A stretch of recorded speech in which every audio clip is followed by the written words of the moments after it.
شكرا لكم حضورنا إلى ليبيا لإقامة إعداد معسكر للمنتخب الأولمبي السوداني. فرصة جميلة أن نلتقي بجيل أنا عاصرته هنا هلال بنغازي موسم 78-79. الفترة طالت يعني 40 سنة. أتذكر عبد الله زيو وأتذكر المدرب عمران، يعني لكن ذاكرة ده 40 سنة. وأتمنى من أخواني في هلال بنغازي وأعضاء إدارتنا لهلال بنغازي، أنا موجود في فندق تبستي، لازم نجي نعيد الذكريات ونتجمع مع بعض. يعني أنا مشتاق لكم والله كثير. يعني أنا أعطينا شوية من الذكريات مع الهلال.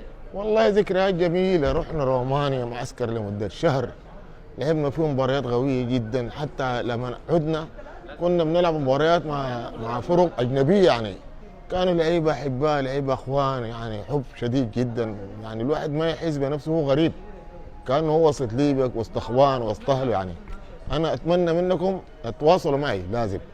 بعد غياب 40 سنة على 40 ليبيا، والله ما شاء الله شايف امن وامان، لكن عايز انا عايز ربع، عايز اصحابي، يعني عايز زملائي اشوفهم وين. ان شاء الله حيجوز ان شاء الله يا رب.